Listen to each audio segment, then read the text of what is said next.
Good Evening Bahamas, coming up tonight on our news. The opposition leader talks civil lawsuits against the government. Meanwhile, a popular religious leader chimes in. The press secretary responds to alleged death threats towards 4 cabinet ministers. 7 people held today in court over the weekend for firearms and ammunition. The National Security Minister says the Minister administration will not be intimidated.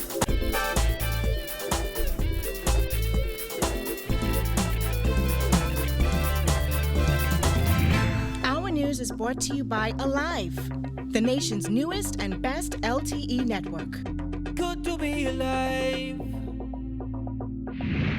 Welcome to our news and thanks for joining us. I'm Andrew Knowles. Topping news tonight, opposition leader Philip Davis is calling the recent arrest of 3 former PLP MPs a waste of time and says the Minister administration should prepare itself for a number of civil lawsuits. Kyle Joaquin tells us more. They may think that they're hurting the PLP. Yes, while they may be hurting the PLP, right, they're doing more damage to the country. The opposition leader says the recent trend of former cabinet ministers being hauled before the courts in charge is basically a waste of time. And now there's a plan afoot to sue the government. From my advice from lawyers, very likely nothing will be coming out of this. And I am also being advised that civil lawsuits will be taken out against the government. He said the party is doing what it must to rally behind 3 of its former MPs, but the opposition leader says it looks bad internationally. Davis questioned if the Bahamas has become a banana republic. We are getting calls from across, not just the country, but from around the Caribbean about how these things are being played out in the general public. The investment community. And particularly the investment community. Where are we? What is this, a banana republic? Where's this going to be going? And now a well-known religious leader has chimed in. Senior pastor of Mount Tabor Church, Bishop Neil Ellis, in a note to church members, asserted that Gibson was treated inhumanely as he was escorted to court on Thursday. Videos of Gibson limping his way into the magistrate's court complex on Thursday went viral and caught the eye of Bishop Ellis, who said, "I have watched several videos of Mr. Gibson being escorted to the court. It was painful. I have spoken with several individuals who personally observed what happened. My pain deepened, not just for the well-being of Mr. Gibson, but for the common good."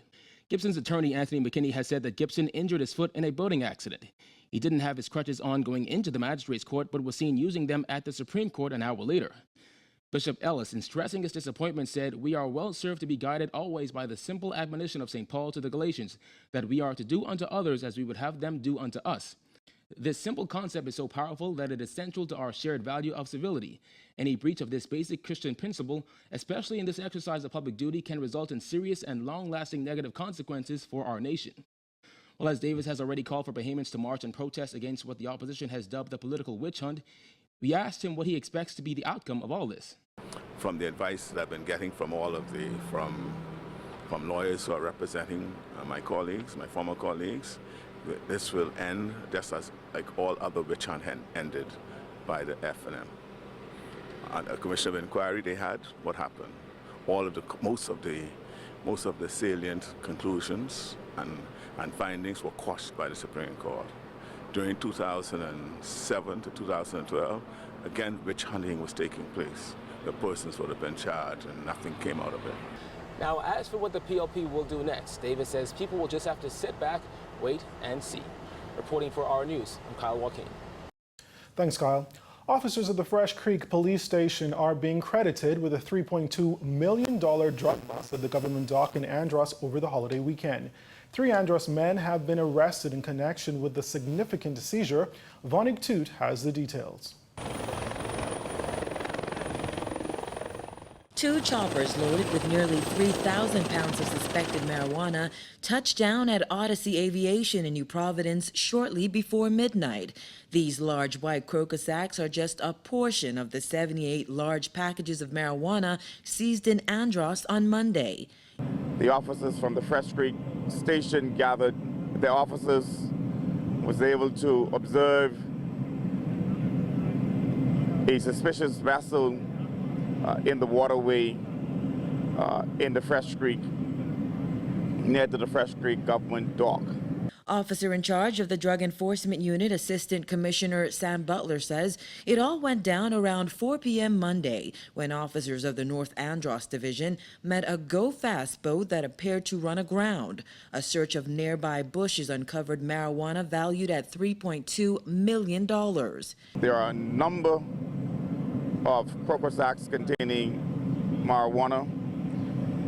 The three males are known to our criminal justice systems, and they are also residents of Andros.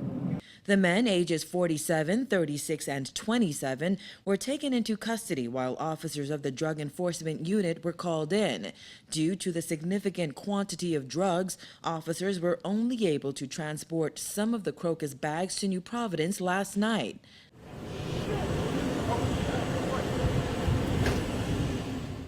Officers formed a human chain, offloading the drugs from the two choppers and into this pile on the back of a truck before carting the illicit find away.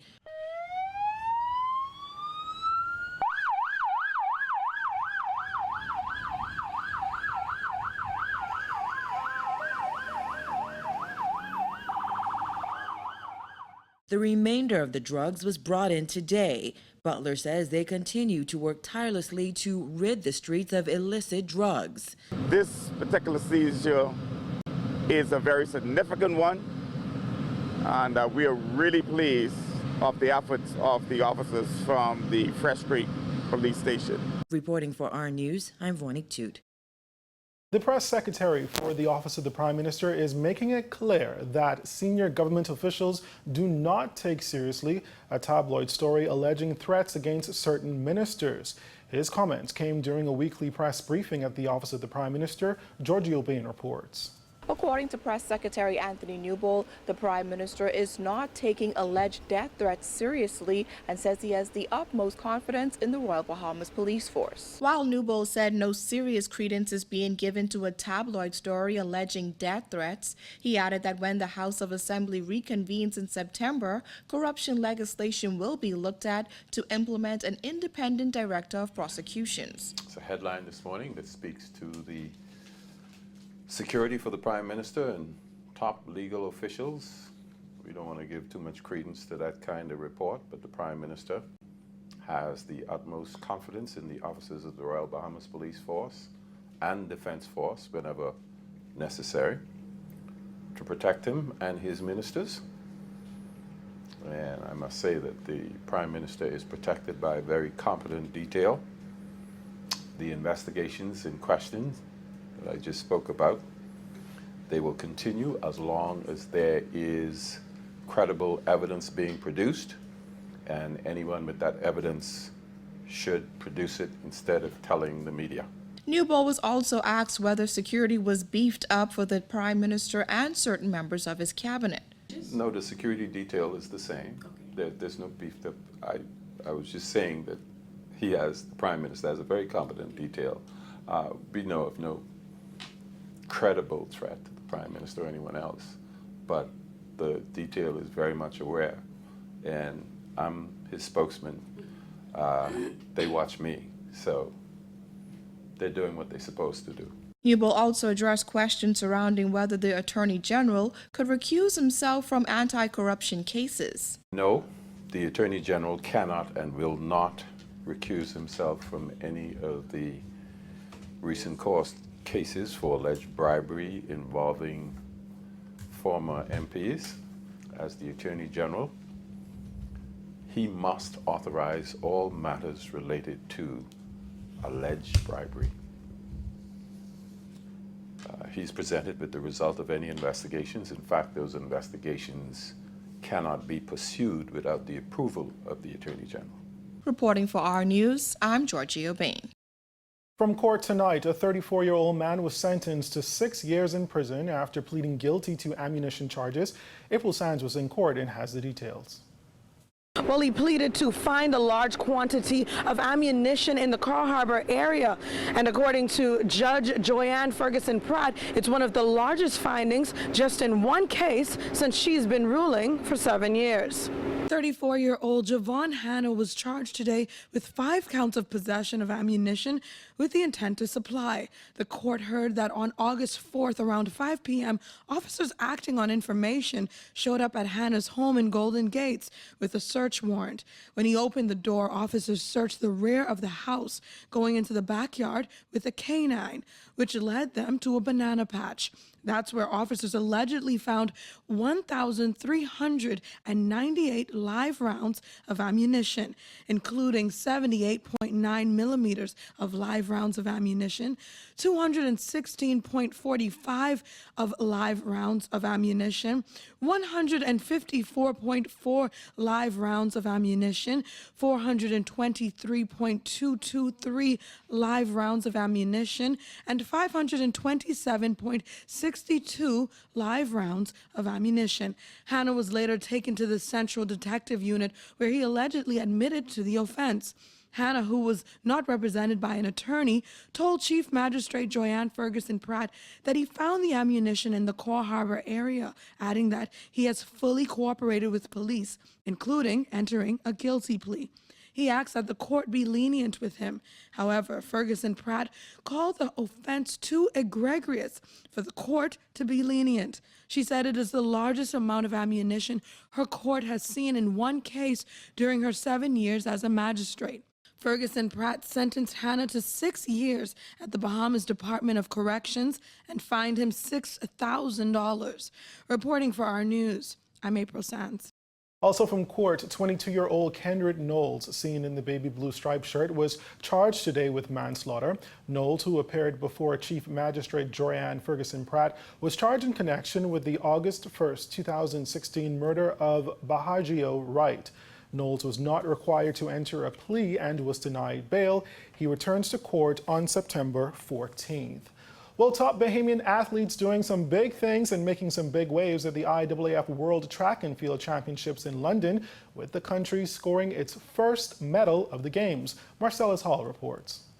Busy couple of days for our Bahamian athletes at the IAAF World Track and Field Championships in London. Sunday saw Stephen Gardner set the tempo as he booked a place in the men's 400-meter final. Gardner blazing his way to a new national record-setting time of 43.89 seconds. Shawnee Miller-Weibo looking to do the same in the women's 4.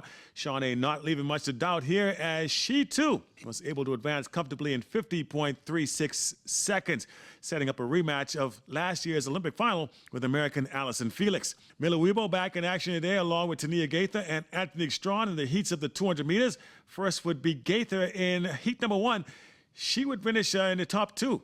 Top 3 advancing. She was able to finish second to Daphne Skippers in 22.98. Shawnee running in heat 4 was an easy winner as she cruises in at 22.69. Meanwhile, former world champion, Furl Warmer Junior champion, Anthony Strawn, advancing as well, just barely coming from behind to finish third in heat 6 in 23.23 seconds. And that set the stage for the men's 400-meter final as Gardner looking to give the Bahamas their first medal at these championships up against world record holder Wayne van der Kerk of South Africa. Gardner holding off the late challenge. He wins the silver. Bahamas on the board, 44.41 seconds. For our news sports, I'm Marcellus Hall. Our news is back after this break, so stay with us.